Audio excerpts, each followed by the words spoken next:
Hey friends, I'm, as you can tell, probably at my parents' house, and I usually don't buy a lot of books, but or like order them online. I usually try to like find them in my local bookshops, but like there's been a list of books that's been growing for like months that I really wanted to get that I haven't been able to find. So like I purchased them a while back and ordered them here, so now that I have arrived, I can like look at all my new exciting books, and I was thinking I would like do a haul because I'm super excited about these. These are all books that I've like really been looking forward to, or like I've been wanting to get for like months and years. So yeah, I just think there's quite a lot of books, so I'm just gonna get started.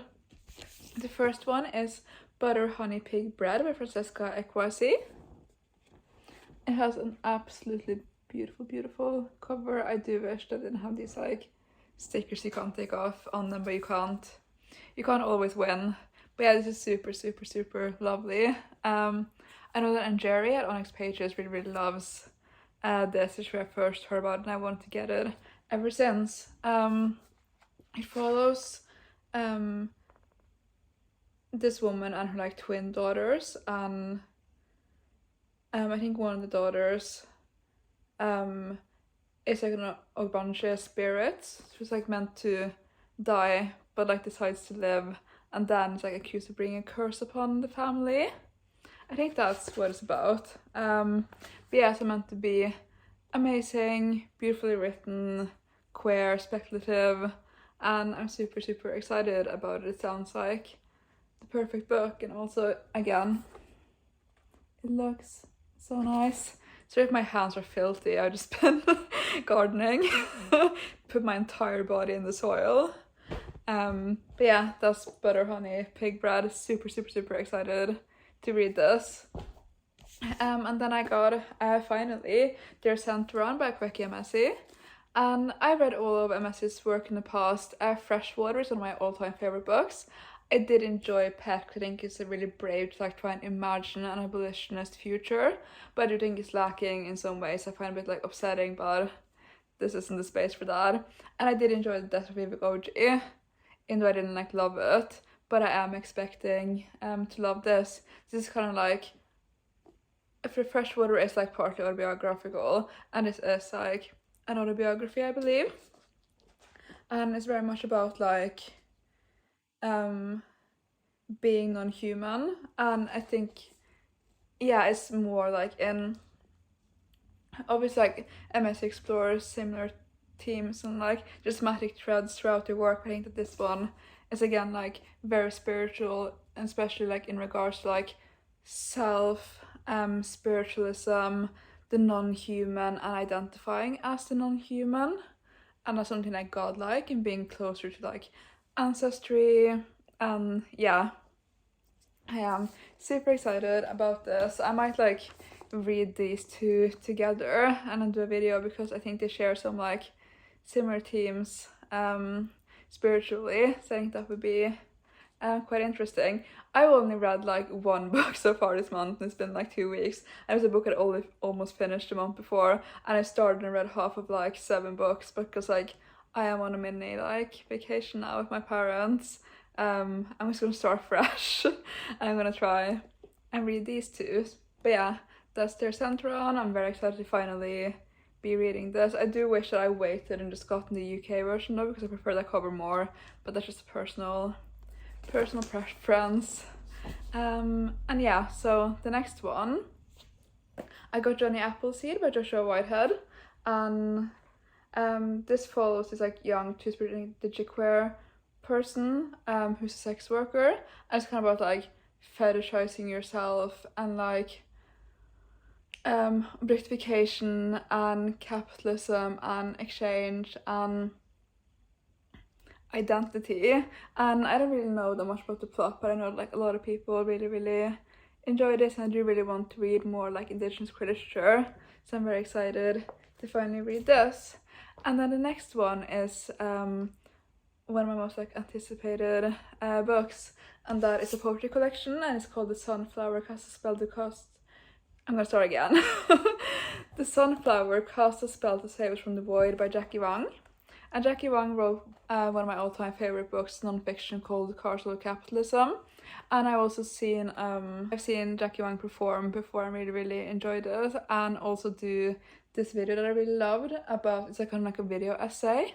It's called like, I think, Oceanic Feeling and Communist Affect, and that's just like amazing. So I would recommend checking that out. But yeah, so excited about this poetry collection. It's very much about like dreams and like the dream space. Yeah, super excited to read this. I just think it's gonna be amazing. Looking forward to reading some good poetry. And it also has like super nice illustrations if you can find one.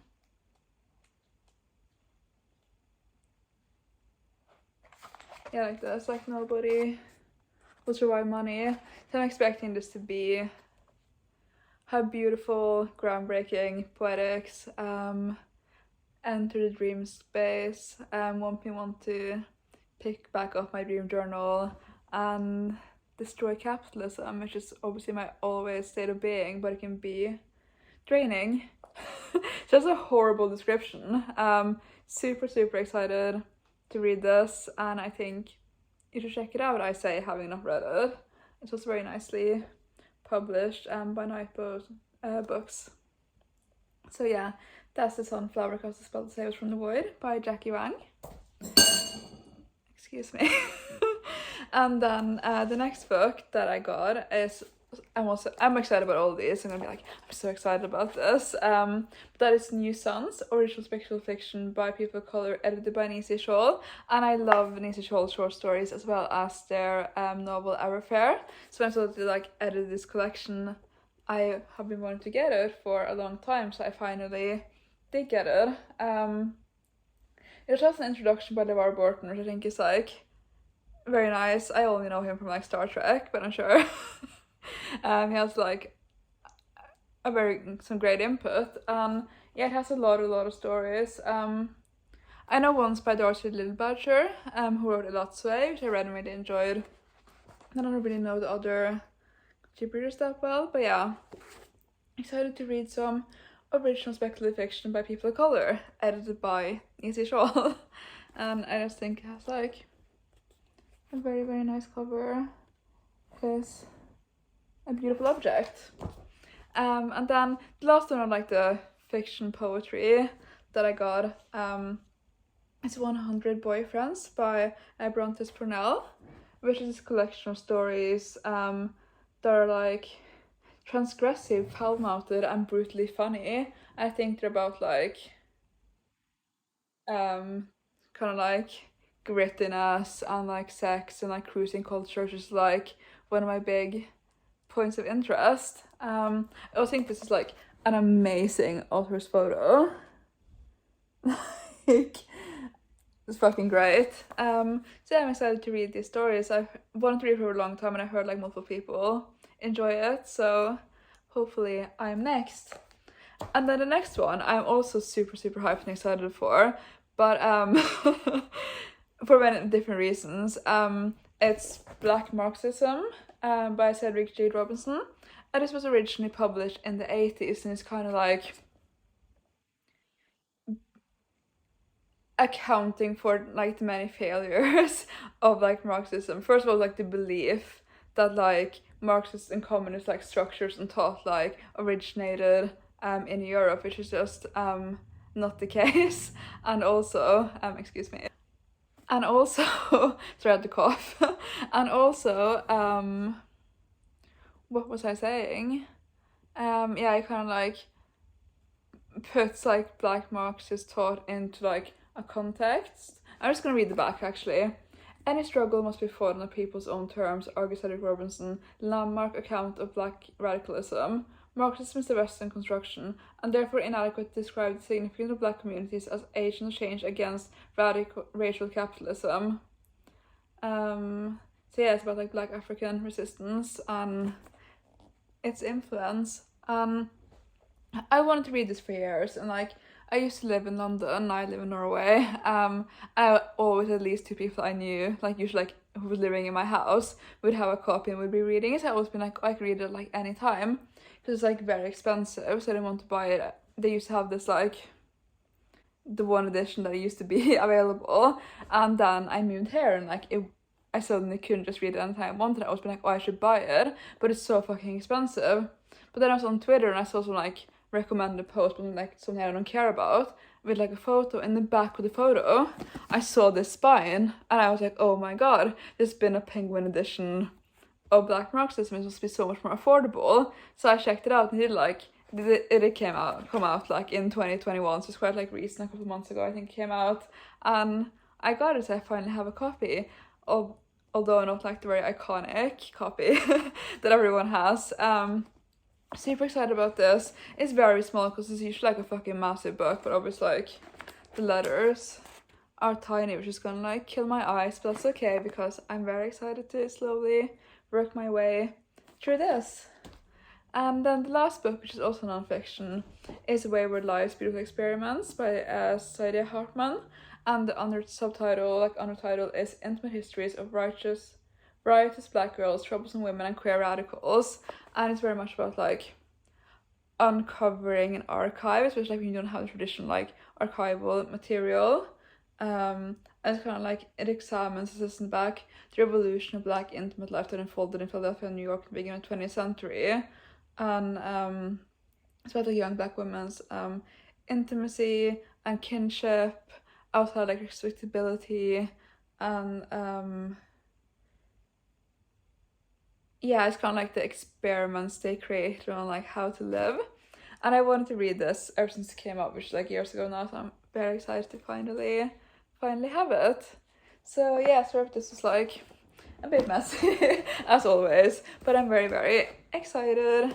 I got all these books as a little treat to myself, as if I don't do that all the time. But yeah, so excited to read these. Let me know if you read any of them, if you're planning to read them, if you want to read them now, which one you would want me to read first.